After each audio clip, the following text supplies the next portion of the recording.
Papa Dennis, presiding officer wa Kisii Primary. Tulikuwa tunakusudia kura zianze mwendo wa saa 4, lakini kwa sababu ambazo hazingeweza kuepukika tumeweza kuchelewa. Lakini hatujakaa tu, hatujazembea. Tumeweza kufanya jambo moja ama jingine. Tumekuwa tukiangalia register ya watu ama voters ambao wapiga kura ambao wataenda kupiga kura kama wamejiregister kama kuwa members wa ODM. Mimi ni aspirant. Nimefika hapa kwenye shule ya msingi ya Kisii kwa ajili ya kutaka kupigiwa kura kwa kiti cha women rep.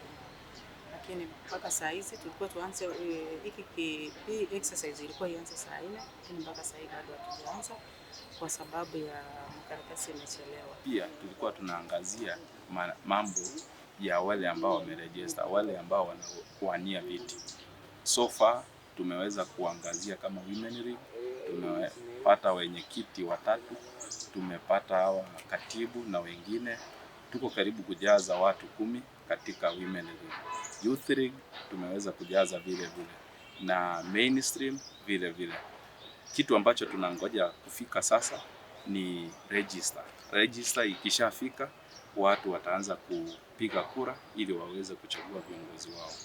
Kitu kingine ningeweza kusema ya kwamba tuwe na subira, tuwe na imani na pia amani. Tudumishe wakati wote. Tusiwe na furugu kwa sababu hiki chama ni chama kikubwa na ni chama ambacho kiko na mwelekeo na mipangilio yake. Imani kwamba makaratasi yatakuja, vile hata kama itachelewa, tuna imani kwamba makaratasi itakuja na tutapiga kura na kura itapigwa kwa amani. Watu wote ninawasihi mahali popote mlipo kwenye vituo mbalimbali vya kupiga